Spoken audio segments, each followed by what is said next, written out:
Beacon of Speech. I'm Fred Hunt. That's Ted Coley. Hey, Ted Coley. Hey. Ted Coley, is everything working today? Apparently not. We are having lots and lots of technical issues, so we're going to try and I know that's surprising. Yeah, I know, it's shocking. But we're looking off to the side. I don't know how long this is going to be, but we're going to give it the old college try today because we have not done an episode in a month. Ted Coley, what have you done in a month? I've gone to Nashville. You went to a wedding. That's super nice. Yes. How'd you like that? It was wonderful. Ted Coley, if money was no object, would you move to Nashville? I don't know. You haven't given it much thought? No, I figure, once you're somewhere, it just all becomes the same thing. It's just, I know that's very upbeat. On that happy note, well, you know what I'm saying. No, I know. In the last month, what have I done? I've done nothing but shave and work. Okay? So, look, you got new Fred. Look at this. Even though my hair's not combed, look, short hair, short in the back, short in the side. I shaved. That took 1 month. So that's basically what I've been doing in a month. That's why we haven't done a Beacon of Speech. Isn't that horrible? Mm-hmm. You know why we don't get ahead, Ted? That's our topic of today. Do you know why Fred and Ted do not get ahead? Because we don't know what we're doing. No! At my work, somebody pointed out an article to me, and I was very displeased. They were talking about self-help books, right? Have you ever read a self-help book? How can you do better in life, Ted? You ever read a self-help book? Yeah, I've skimmed through. I hate self-help books because they are mumbo-jumbo. All they are is successful people saying how they got to be successful. Yeah, if it worked it might not work for you. Yeah. So if it worked for everybody, then everybody would read self-help books. You see what I'm saying? But it's like how to be Tom Brady, right? Say Tom Brady's like, how to be Tom Brady. Well, guess what? There can only be one Tom Brady. Right. If everybody was good as Tom Brady, they wouldn't give Tom Brady $100 million. You see what I'm saying? Yeah. How do you get to Lee Iacocca? He wrote, how to be awesome in business. Yeah. There can only be one Lee. Was he the head of Chrysler? Yeah. So the article I saw, and we're going to spin this in a really weird direction, so stay with me, okay, Ted? Yeah, the way I think of self-help books, it's almost like a shark telling you what to do to be a shark. It's like, well, if I do everything you do, I'm still not going to be a shark. Right. Yeah, exactly. And I feel the same way. Or a wolf saying, here's what you have to do to be a wolf. So this article was a self-help article, and it said, if you're unhappy in life, whose fault is it, Ted Coley? Your boss. Your fault! Ted, this is your fault that you are not happy. You didn't marry the right girl, you didn't apply yourself in college, you didn't save, blah, blah, blah, blah, blah. Right? Totally disagree. And I'm going to use your life as an example. Oh, great. And tie in something I want to talk about. Okay? Now, we're going to make fun of Ted a little bit. But, he's kind of used to that. One day he'll, go off and kill me. Okay? And that's the whole point of my story. Is one day Ted may kill me. Okay? And then they'll watch old Beacon of Speeches. And they're like, oh, number 117. That was the time that Ted snapped. You could see it in his head. Okay? Now, Ted Coley, when you were a young man, you were in a band called Waysted Space. Right? Now, I'm going to write this down because I always forget. You've told me this like 10 times and I can never remember. What were the 4 guys in the band? Don't give me last names, just first names. Ted. Tim. Scott. And Stan. And Stan? Stan, yeah. Okay. Now, I'm sorry to shake the thing I was writing. Now. I just realized it's TTSS. You guys you could change the name of your band. Now, why did Waysted Space not succeed? Ted Coley! Probably, well... it doesn't matter! I left. You are the reason Waysted Space was not successful. If you would have worked harder, if you would have pushed harder, if you didn't sleep, if you would have blah, blah, blah. It's your fault that Waysted Space was not successful. Now, I often wonder, we probably could have played out like every weekend. Right. If I stayed, we probably could have played out every weekend. But what was your ceiling? Like, if everything went perfect, would you have been like the Michael Stanley Band? No, I don't think so. No. I mean, well, that's what I was getting at. It's like, we could have been a successful cover band to a certain degree. And there are successful cover bands. But I don't know if we would have had any success as far as originals. Okay. You know what I mean? Yeah. Because that to me is like, I think it's easier to be a successful cover band than it is originals. Yeah. I mean, you have to... Well, this is where I'm going, and you don't know where I'm going. I wrote down a bunch of stuff on this paper, and you don't know what it means. Okay? How old were you when you started Waysted Space? How old were you? Well, more or less. 20, 30, 40? 31. Okay, you were 31. Yeah. Okay. That's how old I was. Okay. Now, back in 1991, when you were 22, you would have been 23, I'm sorry. 23, 23, and I was 22. There was a band called Mayhem, and we talked about Mayhem. We talked about this on like Beacon of Speech 50 or 60, right? Mayhem is my favorite musical story of all time. You know how you like talking about The Who and you like talking about Led Zeppelin? I don't like listening to Mayhem, but I could do Beacon of Speech every single day and tell the story of Mayhem because it's so awesome. Okay? Because you know why they were successful? Because they would not give up on their dream. And what was their dream? To be the hardest, blackest black metal band in the history of the world. Right? Now, Ted Coley, what is the most you ever did for Waysted Space? Did you ever dress up? Did you ever wear a costume? Did you ever wear a cape? No. Okay. Now, I wore a Miami Dolphins jersey. Mayhem wanted to be the blackest of the black metal bands. So their lead singer came up with this original idea for 1991. He was going to wear corpse paint. He wasn't wearing white face paint like Kiss or King Diamond on Merciful Fate. He wanted to look like a corpse. So he wore white face paint, right? Now, when you say that, is that something they put on people when they have a wake or whatever? Sometimes, if you're real effed up, but they do it, they kind of really plaster you with, makeup and stuff. So is that what you're talking about? But he exaggerated it to an effect where it almost looked like a mime, okay? Mm-hmm. But it represented death, the cold grips of death, right? So you never did that, right? And the lead singer, his name was Dead, right? D-E-A-D, okay? And we talked about this before. He also wanted to kill himself. He wanted to be a corpse. He had lots of mental health issues, right? But this is something else he did, which I know you didn't do for Waysted Space. He wanted to smell like a corpse. How do you smell like a corpse? How do you smell like a corpse? How do you smell like a corpse? I don't know, like don't bathe.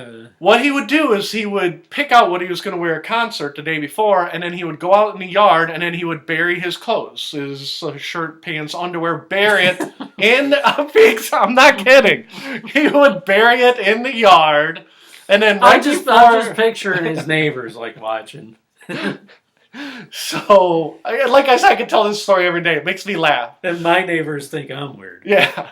So he would dig up whatever he wore. So he'd wear the white face paint, and they're like, "Hey, what smells like death?" He's like, I do. And then they would sing black metal songs, right? Okay. Now, Dead was suicidal, right? But he also liked to sing. I want to commit suicide. I wait for the icy grips of death. Blah blah blah. Okay, Ted Coley, you did not go that extra mile. No. Okay? I wasn't dedicated. No, you were not. Now, again, we told this story one other time on Beacon of Speech, so you know some of it. The guitarist, when they were 22 years old, was a gentleman named Euronymous, right? Euronymous says, listen, painting your face white and burying your clothes is not far enough to be successful. right? We need to write lyrics like we want to kill you and we want to burn down your church. And we need to live it. We need to burn down some churches, right? And he said, you know what? Dead is a faker. All he is into is theatrics, like he's in a play. You know, he wants his clothes to look all crumpled up and muddy in his face. But he's not dedicated like me, right? So... He would bury his clothes. Oh no! Ted. This gets so weird. Okay. So again, these are 20-year-olds. So when you're 20, you're stupid, right? I did stupid things when I was 20. You did stupid things when you were 20, right? I'm still doing stupid things. The rest of the band was Dead, Euronymous, Necrobutcher, and Hellhammer. Okay, and again, we talked about this before. What's the name of this band? Mayhem. No. So in 1991, Dead really did kill himself. Dead said, this is not an act. I'm going to kill myself. And Euronymous, instead of going to save his friend, he said, oh, I'm going to go take pictures of your corpse, right? Which is not cool, right? So Euronymous went and he found Dead. He was dead, right? And took pictures of his corpse and it ended up being a Mayhem album cover, right? I know. Well, it's too bad that the internet's not working because I think you showed me this before. Yeah, we did. We talked about it. But I love telling the story because there's a new layer, right? And then there was the bass player Necrobutcher, right? And Necrobutcher, once he saw what Euronymous had done, he goes, man, you're real effed up in the head. I can't be in this band. This is the most insane thing ever. You took pictures of our dead lead singer. You crossed the line, right? And he goes, oh, not only did I take pictures of him, but I made necklaces out of his skull, pieces of skull oh my God, I'm out of this band.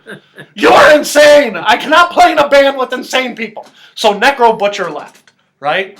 And Hellhammer, he was only a part-time drummer, because the other three guys were the writers. These guys are probably about our age then, right? Well, and that's where we're going. They would be. Ted, that's where we're going. Hellhammer is like, holy cow, you guys are effing insane. I really don't want to be involved in this, but I'm the drummer. As long as you pay me and let me play death metal beats, I'm good, right? So he was like a part-time. They basically laid down drum beats and he played them, right? So in 1991, Dead committed suicide. Necrobutcher left, okay? Mayhem somehow kept going. Euronymous and Hellhammer are like, okay, we're going to keep going, right? We're going to get a new bass player. We're going to get a new lead singer. No, Euronymous was the guitarist? Yeah, he was a guitarist. Now, Euronymous was a real a-hole, and he wanted to turn Mayhem into the biggest black metal band there ever was, right? Biggest, but there's not really a market for that. You see what I'm saying? And we want to be the biggest libertarian podcast that there is. Well, good luck with that. That's that's really low, and we're not making money on that. Okay? So Necrobutcher leaves the band, and they bring in a new bass player named Count Grishnack, right? And then they brought in a new lead singer, right? And for the next 2 years, Mayhem is getting ready to release their first album, right? And Count Grishnack is hardcore. He really did burn down churches. They're like, hey, you want to play in our band Mayhem? He's like, oh yeah, I burned down churches, right? And they're like, you're our bass player, right? And you know how basses are, right? Again, they wanted to be the hardest, blackest band there was. Now, imagine, go back to Ted, Tim, Scott, Stan, right? Who is your bass player? Stan. Okay, say Stan. Stan is like, say you replace Stan with somebody. Would you go to hire a good bass player, or would you hire somebody who burned churches for a living, but you have to teach him the bass? You see what I'm getting at? Yeah. And so I'm like, oh my God. Okay.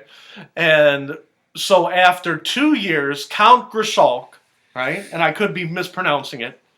He says, you know who I hate? I don't even want to burn churches anymore. I just want to kill Euronymous, right? So he went to his house, and he goes, I don't care if I go to jail for the rest of my life. I live in Norway. I'll see you in hell. Killed Euronymous, right? Killed him. Literally killed him, right? The Norwegian police were there within 2 seconds, handcuffed him. I'll see you in hell! I'll see you in hell! Because he lives in Norway, and he killed another death metal musician. They said, okay. Now that guy lived in Norway. Well, where did these guys? All of them lived in Norway. Okay. They're all Norway. They're all Norwegian, right? So Count Grishnack said, I'll see you in hell. And Norway said, listen, we don't have the death penalty. And at the end of the day, you killed somebody who was probably going to kill other people anyhow. 18 years in jail, right? Which, if you do the math, that means he got out of jail when he was like 40, 42. If they're our age, he already served his sentence. Well, he gets out, and the rest of Mayhem, the replacement singer, the replacement guitarist, is like, holy cow, we don't want Count Grishnack to come back in our band. He might murder us, right? Wait a minute. Who did he kill? He killed Euronymous, the guitar player. Okay. So Mayhem, in 1993... And he was the bass player who killed the guitar player. Yes. So, in 1993, they had a replacement lead singer, they had to replace their guitarist, and their bass player was going to jail. So Mayhem was Hellhammer. The drummer, and that's it. So they're like, listen, we're going to get this lead singer, and we want to be as hard as Mayhem, but not really kill each other, right? And again, think back to your band, Waysted Space, right? Now let's say that Ted, Tim, and Scott all killed each other. Who was the drummer? Scott. Say Ted, Tim, and Stan, 2 are dead, 1's in jail. Would Scott take the Waysted Space name and say, oh, screw those 3, we're going to keep going. No. We are going to make Mayhem work. Or I'm sorry, we are going to make Waysted Space work. Does Scott have the gumption for that? No, because he was probably the least motivated of the 4. Right. I mean, besides me. So, like, I left, and if you had to guess who would leave next, it'd probably be him. Right. And so again, all these guys are 22, and all I can think of is Waysted Space. You're dead, Tim's dead, Stan is dead, and Scott turns around and says, we're going to push on. Waysted Space is going to be the biggest cover band in America. Now, if it was Stan that would have been Stan. Stan would have got rid of the 3 of you and kept going. Yeah. So I go back to our original article. Because the guitarist said, after I left, then not too long after that, I think the drummer wanted to leave.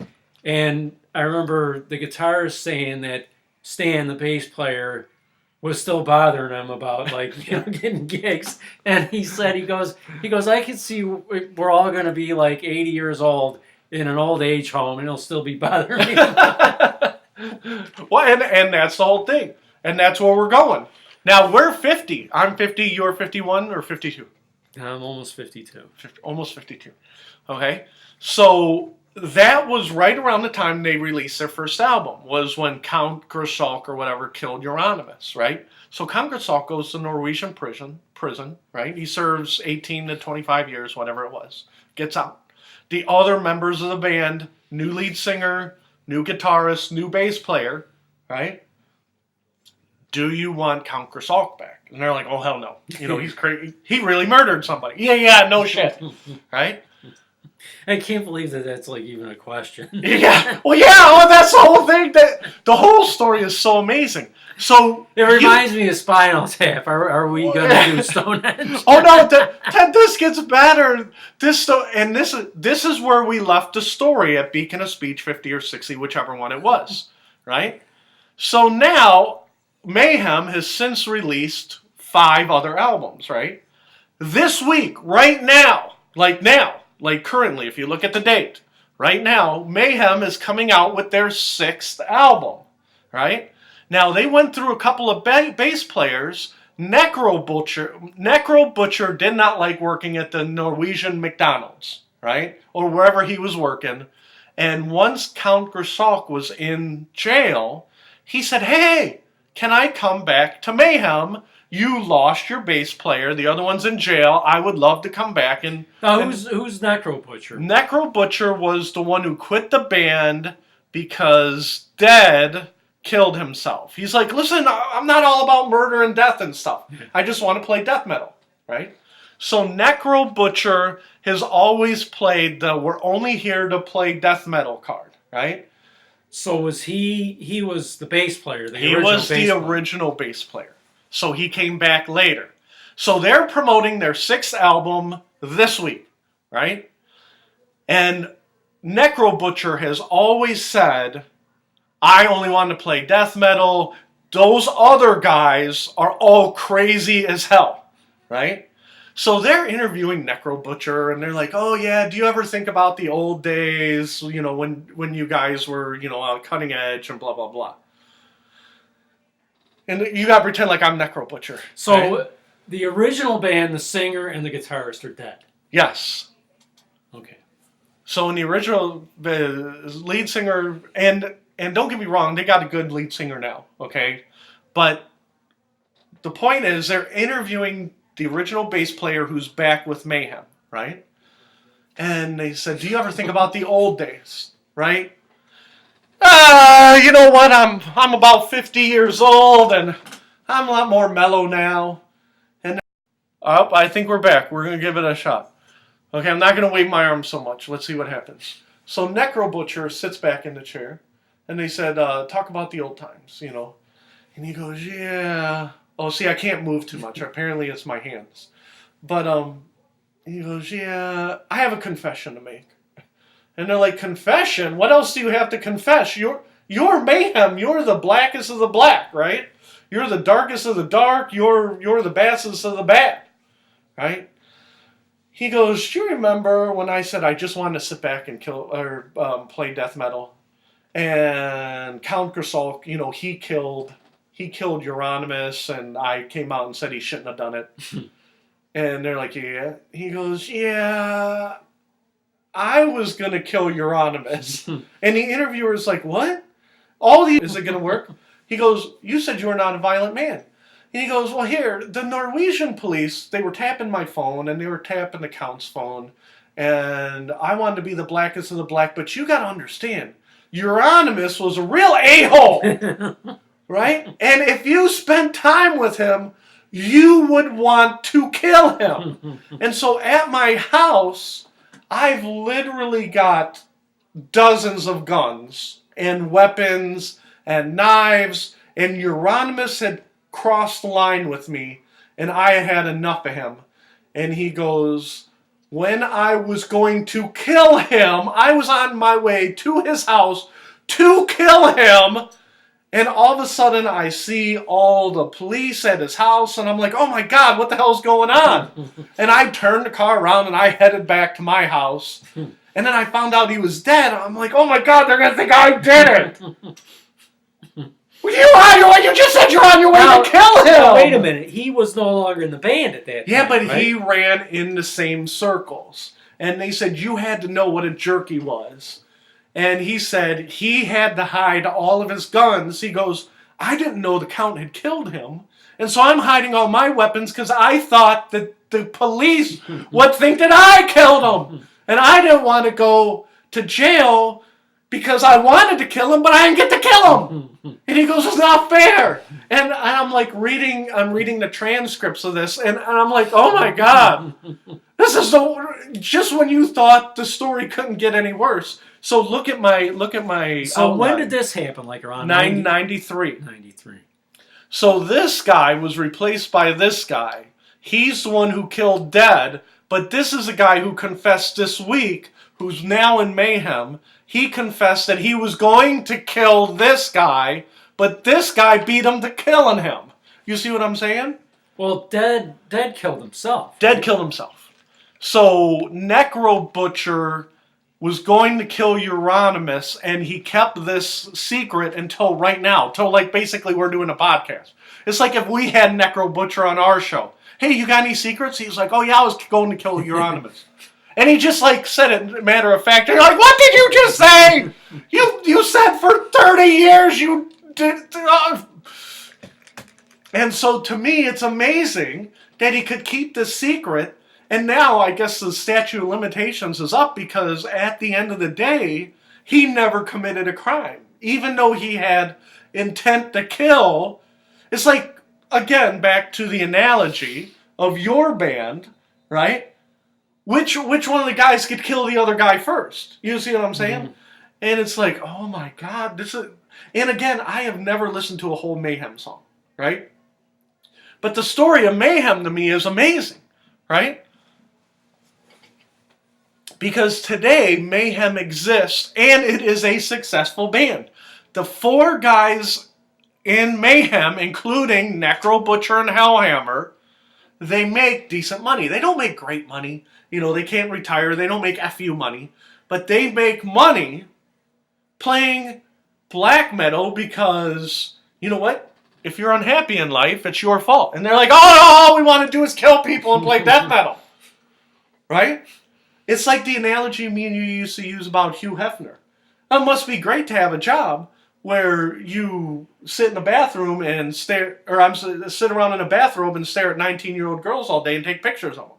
Right? Well, there's not too many people who can make that work for them.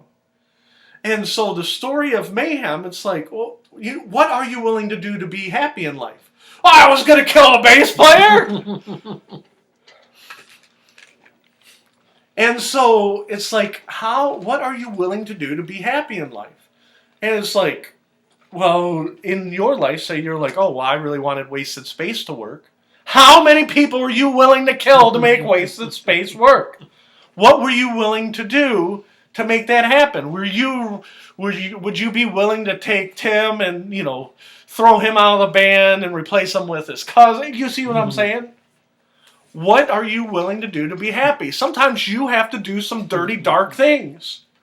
And the story of Mayhem is just an example of that. And in your head, is there anything you could have done in hindsight? Now that you're 50, now that you're Necrobutcher's age, right? Me and you are Necrobutcher's age. You're like, you know what? If we would have just gotten rid of... Scott was the drummer, right? If we would have just got rid of Scott and we added a rhythm guitarist... You see what I'm saying? Mm-hmm. You don't think that way, right? No.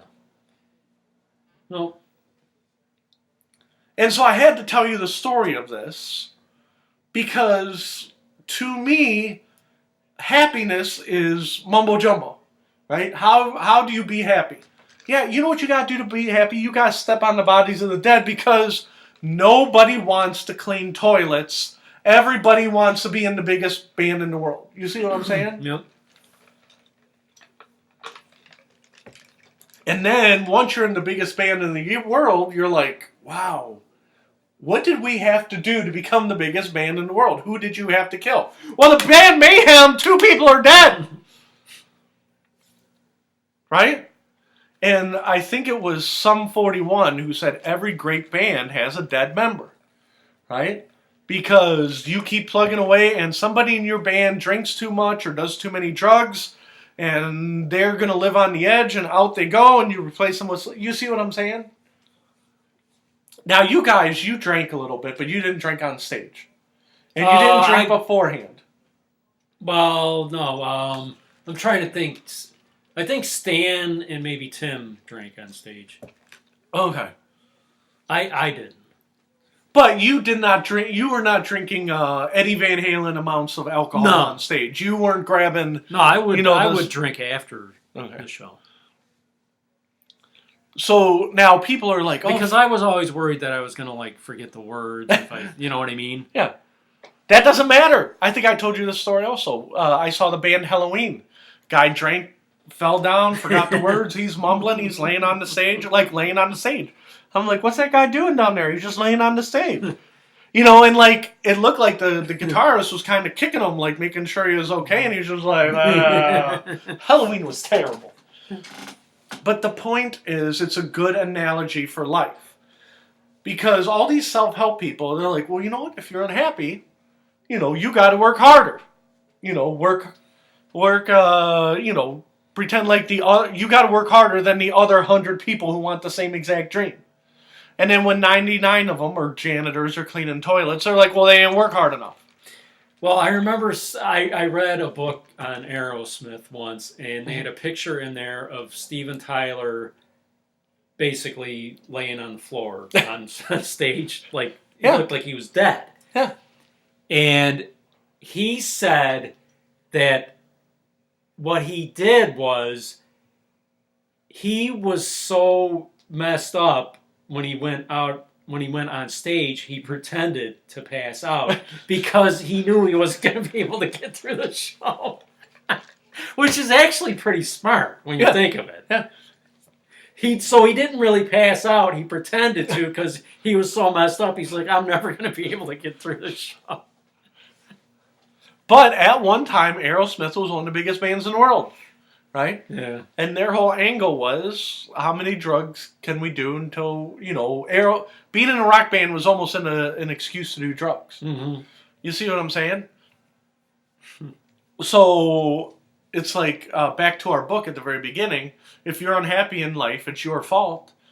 It's your fault that you gave up on your dream and you got a regular job. And I think I read something else about Aerosmith where they were asking them, each of them, about their worst drug experience. Mm-hmm. And I think Joe Perry said 75 to 79. Everybody else put like a specific thing. Well, that's the whole thing. I remember Ozzy Osbourne just canceled his European tour twice now. Now he's like 70, right? And when my in-laws saw him about 8-10 years ago, they said that they had to play backing tracks under Ozzy because he'd be like, going on. But he would wander off. He would forget the words. He'd get distracted. He'd be like, crazy. Hey, Cleveland! No, that's not the way the song goes. Right? So he was holding the beat, his backing tracks were holding, and sometimes he would sing along with them, and sometimes he wouldn't. He would go off, try to wander off, and blah, blah, blah. But my father-in-law said it didn't matter because people were there to see Ozzy. He's throwing water on the crowd. Ozzy, Ozzy, I love you guys! And in the back, Ozzy's singing. Right? Because it's the experience. It's like Ozzy might as well be like Barney or something. Yeah. Hey, it's the Prince of Darkness! Prince of Darkness, throw some water on me! Right? But he had a good manager, and he's living the dream. Right? And you know what? If you're unhappy, you did not do copious amounts of drugs and marry Sharon Osbourne, who, pushed you through.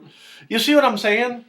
So self-help books is like, well, maybe it works if your goal is to be like, and we'll use my wife as an example. She wants to be a nurse, right?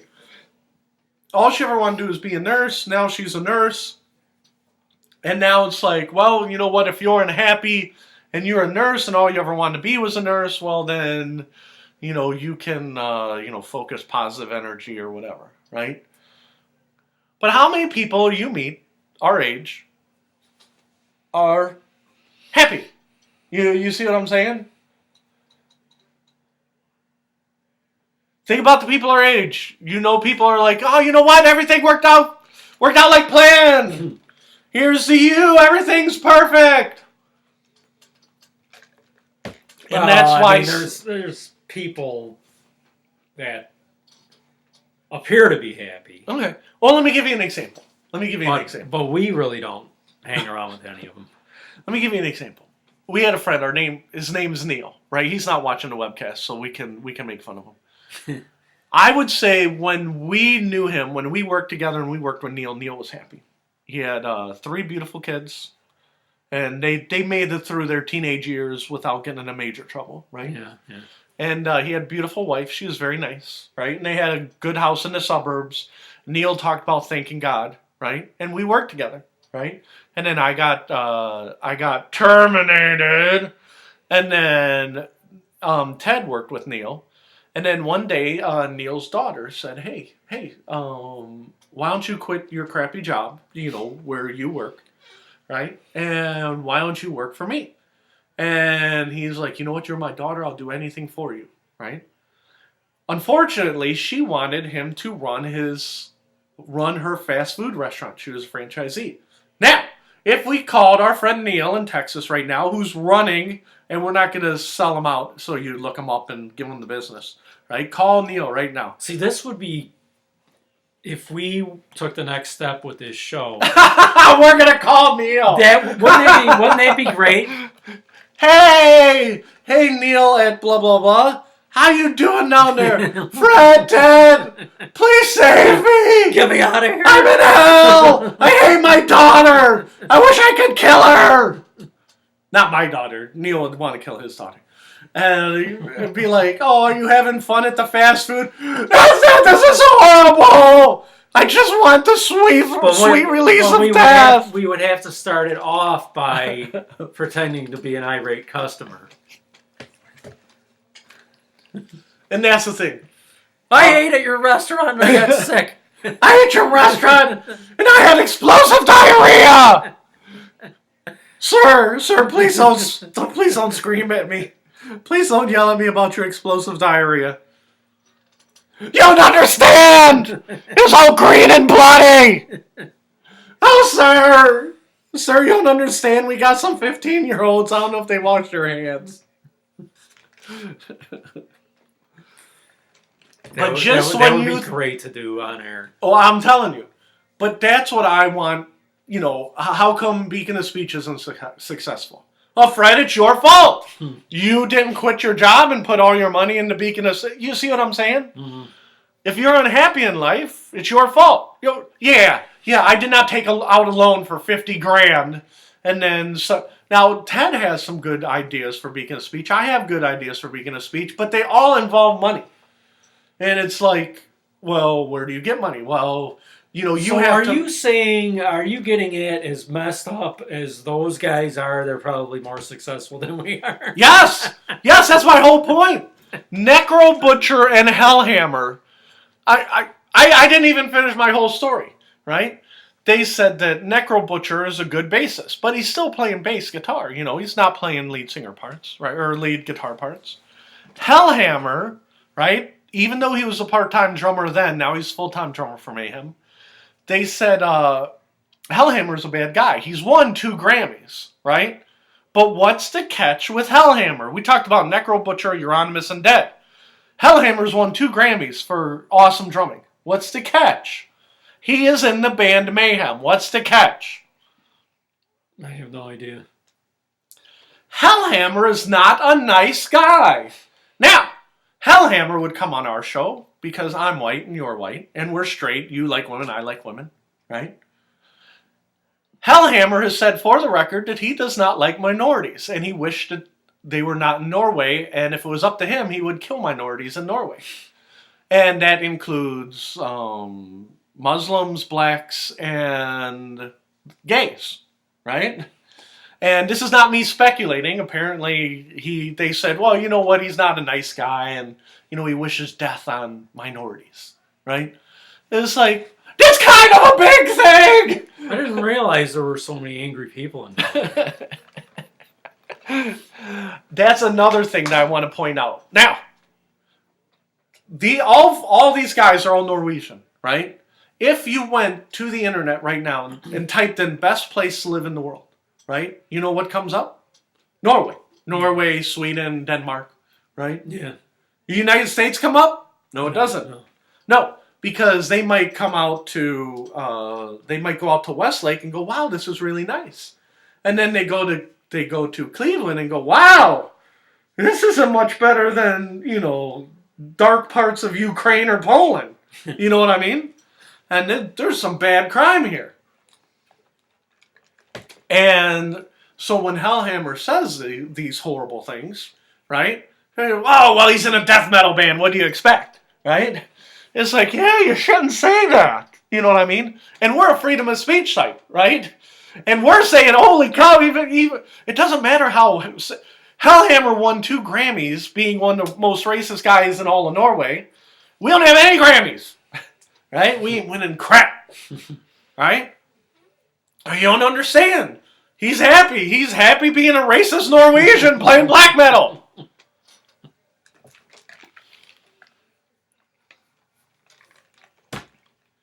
So that's why I do not buy self-help books. I just explained it. Why don't you buy self-help books? Because they're not for me.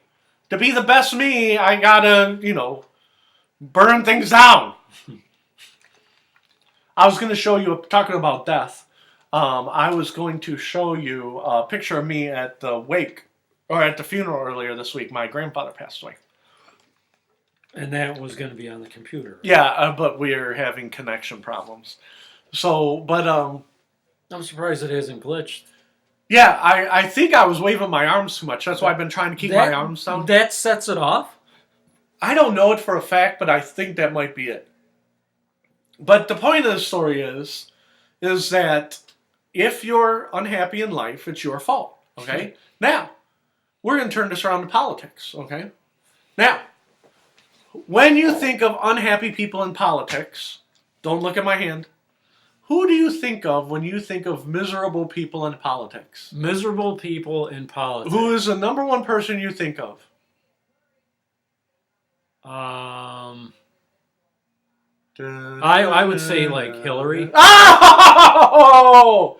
You got it! Why is Hillary Clinton in the news this week, Ted Coley? Hillary Clinton is in the news this week. Oh, you're asking me? Yeah. Do you know why? I don't know why, but I assume she's still belly aching about how she really won the election. Yeah, kind of. All right. 2016 happened, and she got screwed. The Electoral College screwed, and this is where we're going to go. The Electoral College screwed her, white males screwed her, women screwed her, minorities did not come out in record numbers like Obama, right? And all these things screwed her. Now, Hillary, if you remember, took no responsibility for any of this. She did not read the self-help book.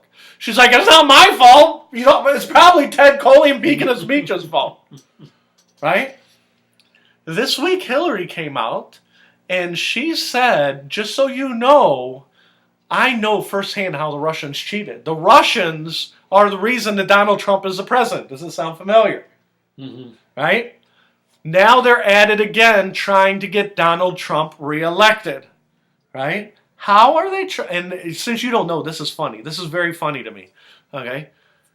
How are the Russians trying to get Donald Trump elected today? Today, not 2 years ago, today. I don't know. Are you sitting down? As far as I know.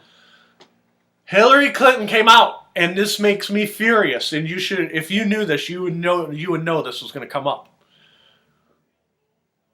According to Hillary Clinton, the Russians have approached Tulsi Gabbard. You know Tulsi Gabbard? Mm-hmm. And said, you know what? You know what? You know who's treating you badly? The Democrat Party. You know what you should do? Run third party. Right? And if you run third party, you can become president.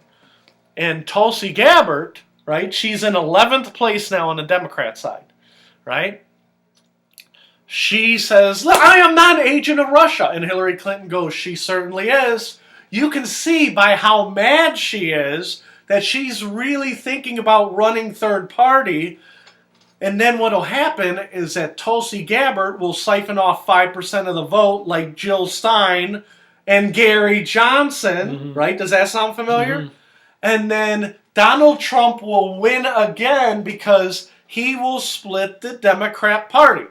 The problem with her theory is, how much is Tulsi Gabbard polling at? What is it, like less than 1%? Less than 1%. On some polls, she's polling at 0. Okay? So she came out, not speculation, she came out and said Tulsi Gabbard is an agent of the Russian government. Right? Hillary said that. Hillary said that this week. She honestly believes that? Yes. Well, no. Here's what I said. Okay? And I said, you know what? She cannot be that stupid. She just can't. Okay? I graduated from Cleveland State University. Okay? Would you say, when you think of good colleges, you think of Cleveland State? No. Do you? No. If you said, what is the worst college in Ohio? Okay, I would say Tri-C. And you'd be like, no, don't count Tri-C. What is the worst real college in Ohio? Right? I'd be like, oh, Cleveland State, my school. Right? I barely got through. It was not a good college. If it was a better college, I would have washed out. Okay? And that's my philosophy of it. People in Cleveland State are like, you get what you put into it. It's like, One of my friends went to Cleveland. I don't want to hear that, Rick. Yeah, I don't want to hear that. I had a good friend, really smart guy, right? A lot smarter than me. And he graduated Cleveland State. And I remember talking to him. We were walking down the aisle, going to do the diploma. And he goes, you know what? With this degree, I'm going to do this. I'm going to do that. I'm going to do that. On Facebook, I was looking up my friend just this past week. Let me guess. He's working at Cintas? No, but close. He is a used car salesman at a mom and pop place. He doesn't own the place. He's a used car salesman. That's awesome. Literally, I am doing better than him. Because he got fired from his last used car salesman job. And he just got a new used car salesman job. What was his degree in? Economics or something. And it was like, and he even got a better degree than me. I'm like, how in the world are you how in the world did you And again, I know quite a bit of it depends on what your degree is in. Yeah. Just because you graduate from college, if you graduate with a degree that there's no, not much demand, right. It's not going to... Right. They say... I'll use the Taco Bell example, okay? And this is what I wrote in my Hillary is actually a genius article. We're going to circle back to Hillary. Hillary graduated from Yale, right? And she's a lawyer, and she graduated from Wesley, that, women's college. So she is supposed to be the smartest person there ever was, right? Now me, I graduated from Cleveland State, and you know what my job is. We're not going to talk about that. Right? But I didn't need that degree to get the job I have. Just like my friend didn't need the degree to be a used car salesman. Right? But when I worked at Taco Bell, assistant manager had a psychology degree. The store manager had a psychology degree. The district manager had a sociology degree. And the zone manager had a psychology degree. Right? So how'd that work for all four of them? You see what I'm saying? Well, you know what's funny? I mean, you know that I went to college for a day and a half, right? For a day and a half at Tri-C, yep. And I'm sorry to call your alma mater a crappy college. Well, you know what's funny is that I think if I would have completed my college career, I think my major was psychology. Well, it was funny because they're like, what are you going to... I'm like, I like psychology. And they're like, well, what are you going to do with it? I'm like, what does anybody do with anything? Right? And then when I was graduating, they're like, unless you get a master's degree, you can't do crap. I'm like, getting a master's degree is hard. So I took it in, and I'm like, I took a secondary counseling so I could work at a high school. Right? And I'm like, you know what? Those guys get burned out, And I basically deal with teenagers at Taco Bell all the time anyhow. So, I'll try that. Did horrible. Did terrible. Right? I don't even deny it. And if I would have got a job when I was 25 as a high school counselor, things would have went terrible. Right? I probably would have been burned out and ended up at Taco Bell anyhow. You see what I'm saying? So, but the point of the story is that Hillary is supposed to be the smartest person in the room. She has a degree from Yale. Why in the world would she come out and say that one of the Democrat candidates is a Russian... that's a real serious charge, right? That's treason. What'd she say, a Russian agent? Oh, an agent of the Russian government. Yeah. So you're asking me why she would do that? Why would she do that? She's the smartest person in the room. I don't know. My theory is, and this is why I proposed on Beacon of Speech this week, is that Hillary Clinton wants a woman president. And she wants to beat Donald Trump, right? So I think she's calling out Tulsi Gabbard because at the end of the day, she doesn't think people will vote for Sanders, Warren, or Biden. So instead of passing the baton to Tulsi Gabbard and saying, I'm Hillary Clinton, you should vote for Tulsi Gabbard. And next thing you know, people are like, boo, you suck. You got to get off the stage. I think, and this is my conspiracy theory, that she wants Tulsi Gabbard to win, so she's calling her out to, like, make her seem like, you know, the old saying, all publicity is good publicity, even bad publicity. You know, say you hate the Kardashians. Do you think there's any chance that Hillary's going to jump in? Well, that's the point of my story. Tulsi Gabbard, you can tell she is not in on the plan. Tulsi Gabbard's like, where's the camera? Where's the camera? Get out of here. I do not work for the Russian government. Hillary Clinton is insane. Maybe if Hillary Clinton is so smart, and the exact words. Maybe Hillary is trying to pick people off one by one. In other words, she's trying to get Tulsi Gabbard to say something crazy, stupid, and then she gets knocked out. And then she'll make another accusation about somebody else, but they'll snap. Right, but there won't be anybody left, and she'll jump in and But Tulsi Gabbard, she's grabbing the camera, right? She's like, I dare Hillary Clinton to run. I dare her. Right? And she's like, if you're so smart, you run. And so now what's generated is there's real publicity. The publicity for Tulsi Gabbard and publicity for Hillary Clinton. Now, we're going to turn it back to what you said, because I didn't mean to interrupt you, because maybe that was Hillary Clinton's plan. Again, people are daring her to run, so maybe that's the conspiracy theory. I didn't want to run, but this Russian agent dared me to run. Mm-hmm. You see what I'm saying? So what is her angle? Because she can't be that stupid to just say Tulsi Gabbard's an agent of the Russian government. There has to be an angle that Tri-C graduate and Cleveland State graduate can't figure out. Have you heard anybody speculate that Michelle Obama's going to run? I have heard people say Michelle Obama should run, and Michelle Obama says, I don't need the headaches. Yeah. She says, I have 2 great kids, I have a great husband. Well, I don't want to go back into meat grinder. What do you think? Do you think she would? Oh, no. Yeah. No, she seems genuinely disgusted by the process. Yeah. Okay, now, Obama, I like the way he carried himself. I might not have agreed with some of his policies and stuff, but he was kind of above it. You see what I'm saying? Michelle Obama seemed to have real disdain for the process. You know what I mean? Slinging mud. You know, why didn't you do this? You did this. You didn't do. You see what I'm getting at? So I don't think Michelle Obama, but I think either you're right or I'm right, or there's another angle. There has to be another angle with Hillary Clinton, because we're going to go back to the theme. If you're unhappy in life, it's your fault, right? Do you think Hillary Clinton is happy that she lost to Trump? Oh, no.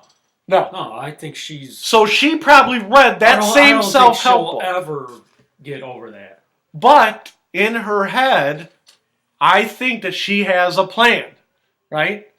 Now, my conspiracy theory was, if I can't be president, I want this other woman to be president because I want a woman to beat Trump. Your conspiracy theory is Hillary Clinton could never be that giving of herself. That there has to always be a self-serving Hillary angle. And your conspiracy theory makes more sense. She's like, who can I get to dare me to run? You see what I'm getting at? So you should be writing for Beacon of Speech instead of me going, this is Hillary Clinton's conspiracy theory. She wants somebody to dare her to run. She's like, oh, you dare me to run? I wasn't going to, but since you dared me. See, I'm glad we talked this out, because I'm telling you, your idea makes more sense than my idea. The only thing is that why did she pick Tulsi Gabbard? Well, and that's the question. Now, let's say she picked on Joe Biden, right? And this is why I think she picked on Tulsi Gabbard. Because Joe Biden would say, you know, I love Hillary. We were in the same administration. he would not dare her to run. You see what I'm getting at? Elizabeth Warren, if, say, she picked on Elizabeth Warren, she would be like, listen, we're all women. A victory for me is a victory for the Democrat Party. I think Hillary Clinton was purposely picking on Tulsi Gabbard for a reason. And to answer your question, if the Ted Coley conspiracy theory is right, we're going to have to make predictions. Predictions! Right? Because I'm going to write this down, because now I'm curious, because your idea makes more sense than my idea. If she looked at the 11 people and she said, who is most likely to dare me to run, I think it would be Tulsi Gabbard. And I have a Yale education.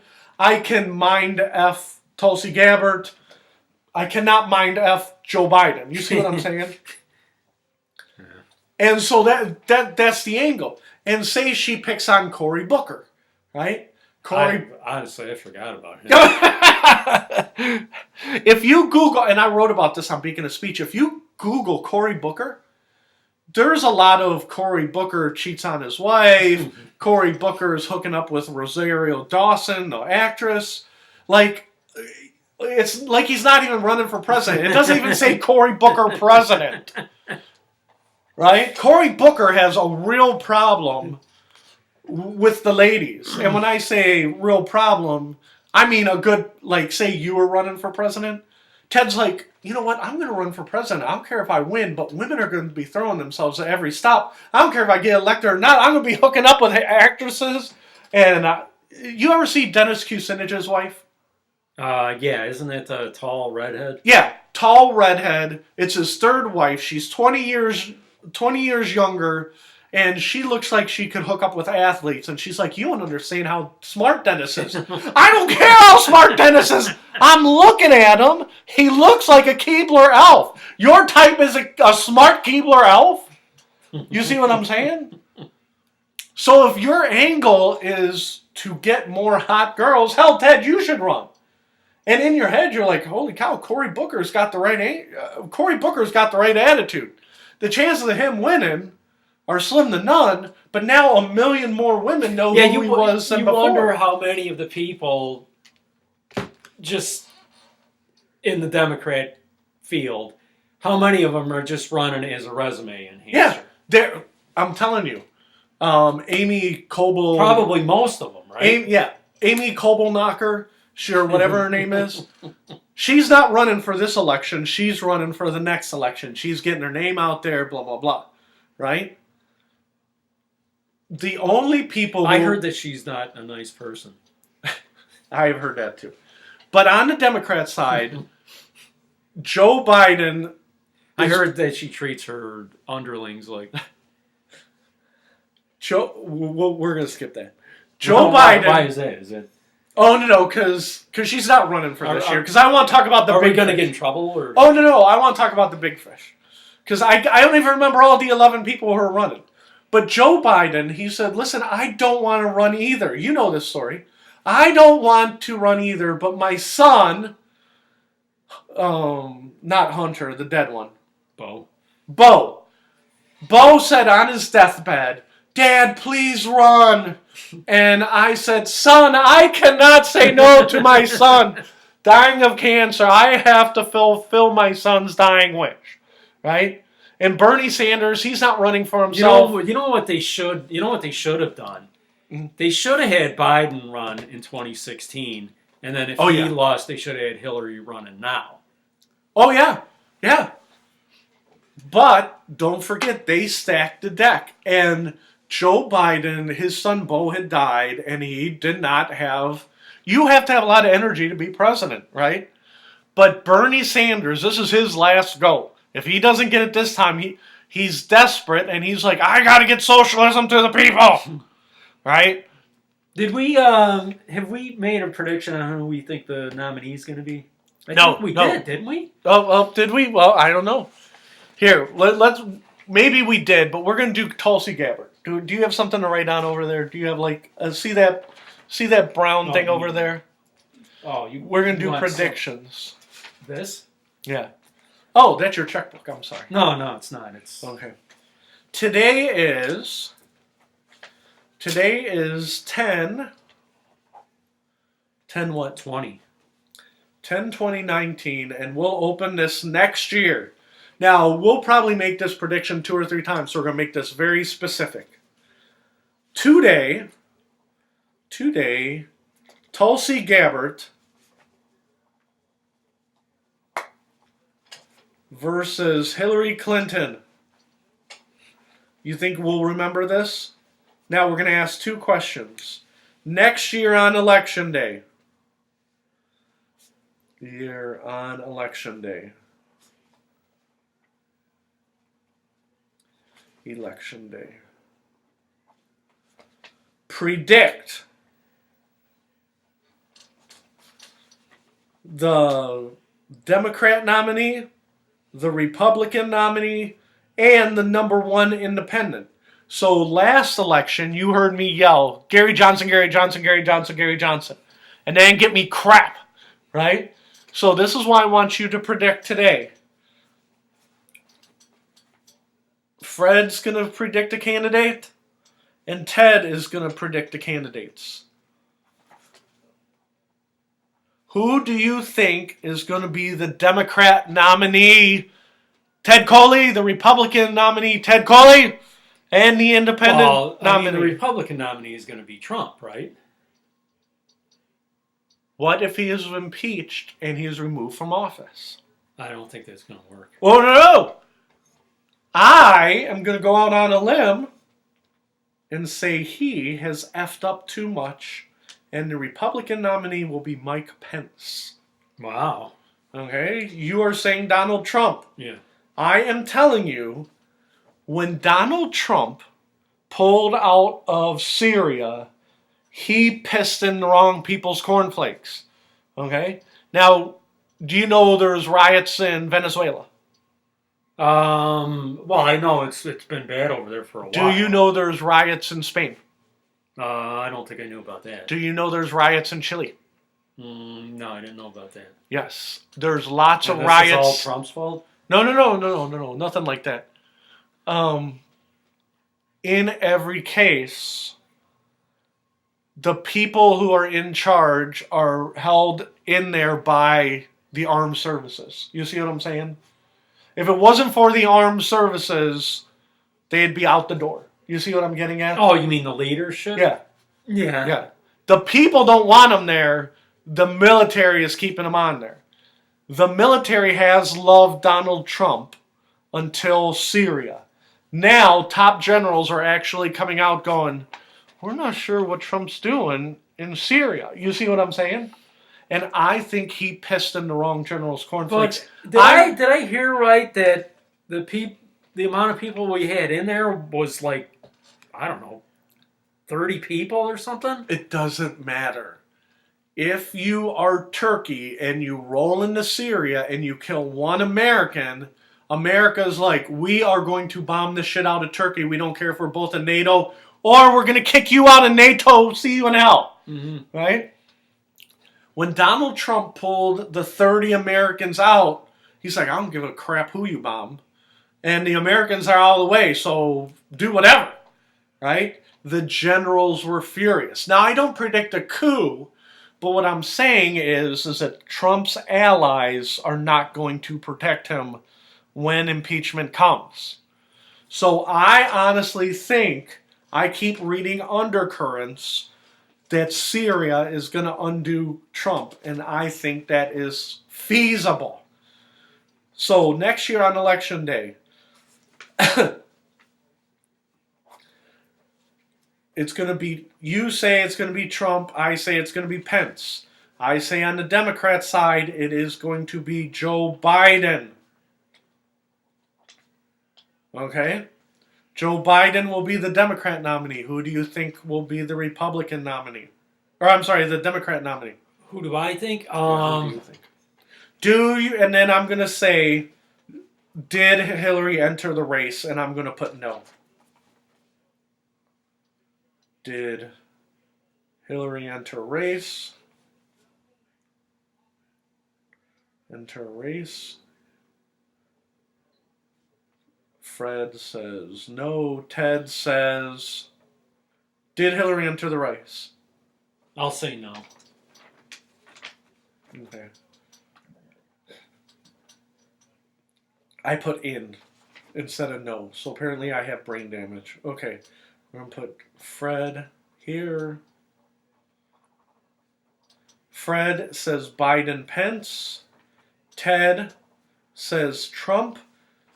And you know what? Go ahead. I think that you're going to have to look, because I think that we did make the Democrat prediction. I think we did too. A few months ago, Mm-hmm. and I think that I can't think of her name now. Who I picked? Not Kobelknocker. No. Not Elizabeth Warren. No, it's the. Not Tulsi Gabbard. No, it's the black lady. Oh, Kamala Harris. Yeah. You're so. But sick no, of that. no. That's what I'm asking you. Can I change it? We'll just have two. That's all right. We'll laugh later. Listen to who I'm going to pick. Okay. Bernie Sanders. Oh! Bernie Sanders is going to make a miraculous recovery. Oh, boo! Boo! Okay. Because for some reason, I know who's in the lead now. Elizabeth Warren. Yeah.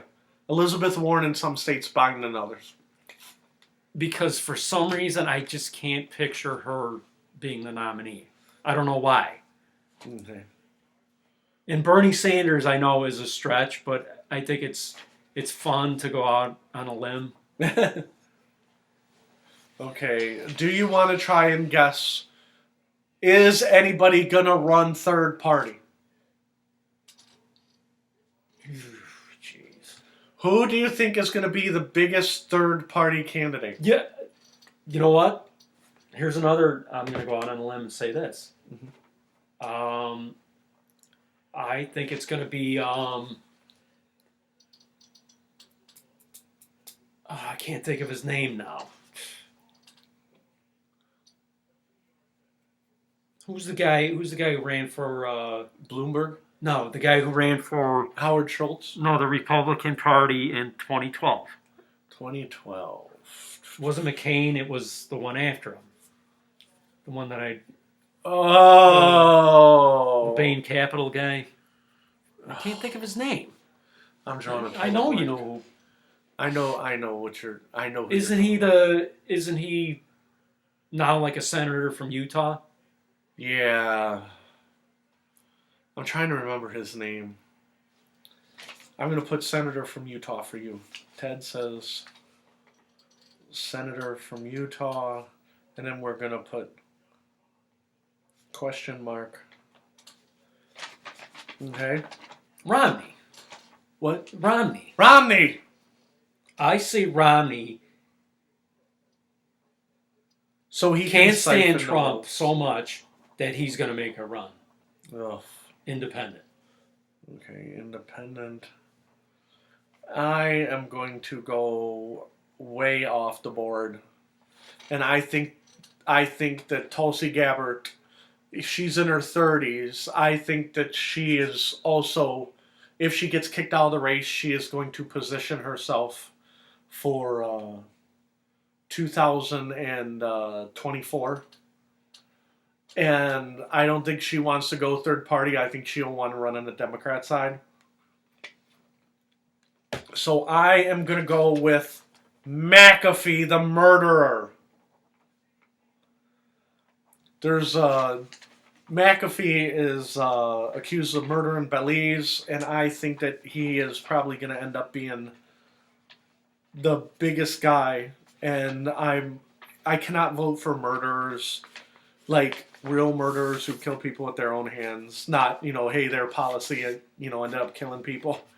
So we're going to put this for after Election Day 2020, 11/9/2020. I put 2000. I'm having real problems writing, Ted. I think my brain's starting to short out. October 9, 2020. Let me grab this and make sure we don't have other predictions. Because we said we wanted to do more predictions and we haven't done them. So 11/9/2020. And I apologize to Kamala Harris for not remembering her name. It doesn't matter. I don't apologize to Mitt Romney. All right, we got February. We got another one, February 2010. Dun, dun, dun. I think we're just about done here. This says open 6/2020. That one's not ready. August 15th, 2020. August 15th, 2020. We don't have any for 2019. Is that sad, Ted? Do you mean predictions that were made in 2019? Yeah, we haven't had any predictions lately, so we'll open those up later. All right, Ted Coley. I'm Fred Hunt. That's Ted Coley. It is. Well, where's our time here? We got an hour in. We are good. Ted Coley, are you disappointed that you were not the biggest band in Ohio now that I have turned you around? Have I made you feel bad about Waysted Space? No. Ted, a good cover song. Give me a good cover song that you guys did. A song of the day. A song that you guys covered. One of the songs that we played? Yeah, one of the songs you played. Let's see. Any song that you played that you liked? A song that I played that I liked. Mm-hmm. I'll say Keep Your Hands to Yourself by the Georgia Satellites. Keep your hands to yourself. Always one of my favorites to play. It was a fun song.